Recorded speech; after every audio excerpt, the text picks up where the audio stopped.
Hi everyone, today I'm going to record the 85th chapter of my novel Farishta. So let's start. After a few moments, the same nurse came, the one who came before, and accompanied me to another room. I entered in the room. The room was equipped with lots of machines and instruments related to the medical profession. In one corner, there was special kind of bed cover with white sheet. In front of me, a very healthy girl, you can say a fat girl, wearing black dress. Because of black dress, her skin was brighter. She had different kinds of tattoos on her arms. I found her very strange. She indicated me to lay down on the bed, which was covered with white sheet. I took off my shoes and did what she said. She explained me in broken English to remove the t-shirt and take off your jeans as well, up to knees. So for me it will be easy to do the massage. I followed her instructions. She rubbed some cream on my back and started doing massage. Exactly after 15 minutes, she said to me, "Put on your t-shirt and come next week." I thought inwardly, why I have asked her for all this. I got appointment for the next week and came out from clinic. As I came out from clinic, my mobile started beeping. I took out mobile from my pocket. It was a SMS. I opened the message. It was the message of Peter, and he wrote to me that I have mailed you your interview. Hopefully, it will be published in tomorrow's Der Landbote. I thought I should go to the library. I came at Industry bus stop and took the bus for library. Library was going to be closed for a short break, so the library attendant didn't give me any place to use the internet. I got annoyed and I was very hungry too. I didn't have money in my pocket because I didn't collect my money from the bank. So I went to the bank straight away. I had only 5 minutes. I gave him token and took money from the bank, which were 45 Swiss francs, 4 notes of 10 Swiss francs, and one note of 5 Swiss francs. From bank I came to the railway station. Next to the railway station there was a tourist office. I thought I should ask them about internet spot where I can check my email free of cost. A very beautiful girl was standing at the counter. As I asked her in English, she showed her smile. I think she was newly recruited, so that's why she smiled and said, "How can I help you?" I explained her what I wanted. She said, "There is a computer in the corner. You can use it. There is no time limit, but if some person will come for the information, then you will have to leave the place for him, because this is for the tourist information sake." What else I needed? I rushed toward the computer. I opened my Hotmail, opened my email. There were many mails in my inbox. There was one mail of Peter. I opened the mail and read it. After reading that, I answered him.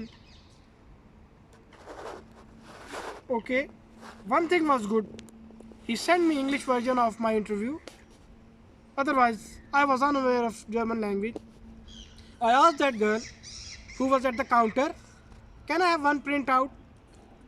And is this computer is connected with the printer?" She smiled once again and said, "If there aren't many pages, then it is fine. Give the command of print. It is corrected." I gave print command. There was no one in the tourist information center, only me and that beautiful girl. I think other people were out for the lunch break. I heard loud voice of printer in the tourist information center. After a while, that beautiful girl came to me and she gave me 2 pages. Then she asked me, "What is this?" I said, "You will see this tomorrow." tomorrow's issue of Der Landbote. I logged out from my Hotmail account, thanked that beautiful girl, and came out from the Tourist Information Center. I thought I should eat something. I was feeling very hungry. Today, doctor suggested me to eat fruit and drink liquid water and things like this. So I started walking on the Margitgastraße. There was Migros store on my way. Everything was available there. I thought I should buy some apples. There were 6 apples in a plastic tray. I paid for apples and came out from the store. There were benches at the back of the Migros store. I sat there and started eating apples. When I finished my third apple, I felt pain in my teeth and I was thirsty as well. I didn't want to go to Migros store once again.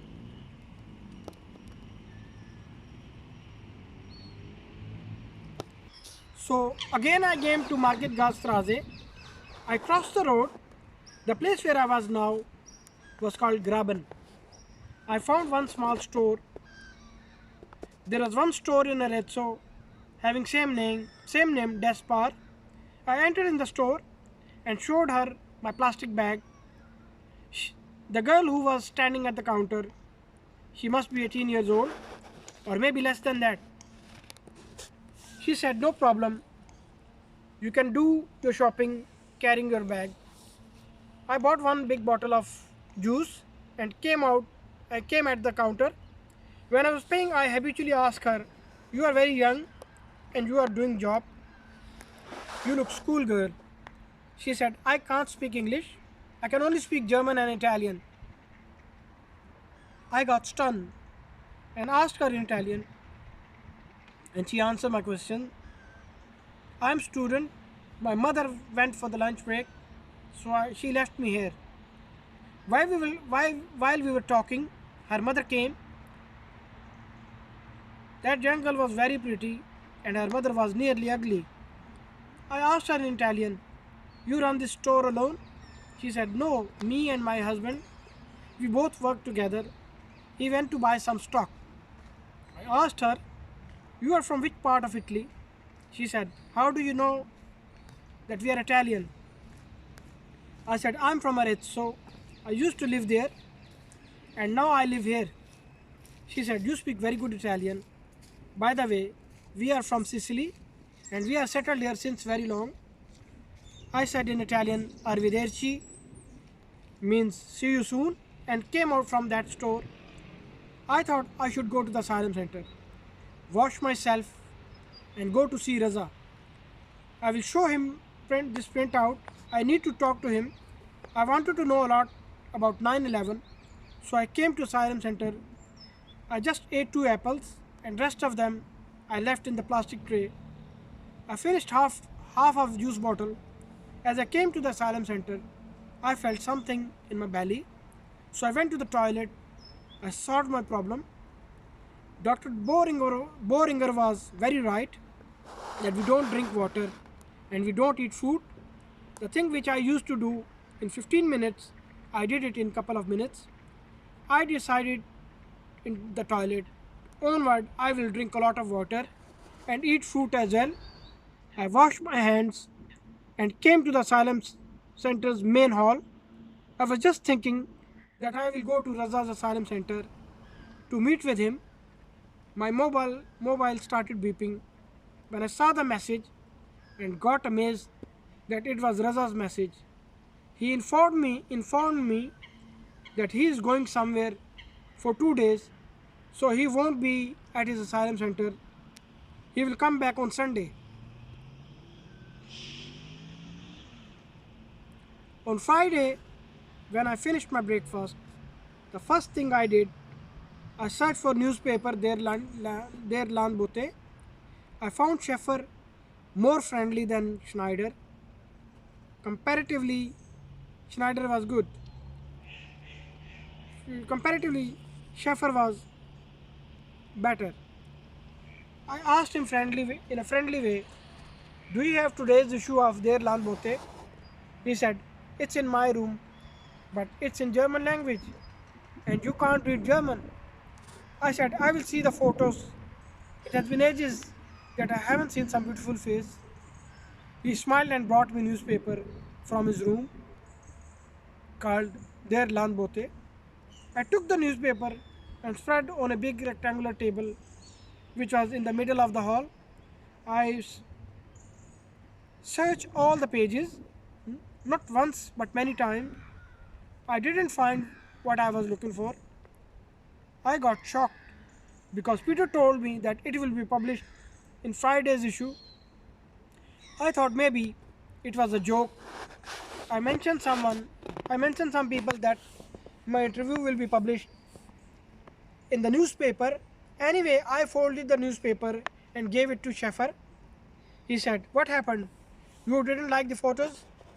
I answered him wittily, "Sorry to say that Swiss girls aren't very beautiful." I wasn't happy, and Gulbuddin came as well. As I saw him, suddenly I thought that today he has checkup in the main hospital of Winterthur. It was really a problem. Sheffer asked me, "You are going with him?" It's very kind of you. It's very kind of you. Gulbuddin told me that you spoke with his doctor. I knew Gulbuddin was lying. He was a big liar. So I said to Sheffer, "Yes, I'm going with him." I said to Gulbuddin, "Get yourself ready for the hospital, so we will be at hospital on time." He found it clearly through my tone that I am not happy going with him. He looked at me and smiled like he was begging to me to go with him. He came after a while. He looked like a clown. I think he never wore trousers in his whole life. He was bound to wear it today. I said, "Shall we go?" He said, "Yes." When we arrived, another Pakistani was standing in the hospital. Gulbuddin introduced me with that gentleman and said, "I told him that I have arranged a translator so you can come as well." I was very angry with Gulbuddin because he nominated me translator for someone without asking me. At least he would have asked me, or he would have told me about that. Anyway, I accompanied him for eye checkup. The eye specialist was a lady. Gulbuddin was narrating me and I was doing the translation of all that. After checkup, having all examinations, doctor found that his eye wasn't hurt with measles, but she found some small pieces of glass in his eye. If he would have been delayed few days more, he would have lost his eyes. He would have lost his one eye. Thank you very much. I hope you like my video. Like my video, subscribe my channel and press the bell icon. Thank you.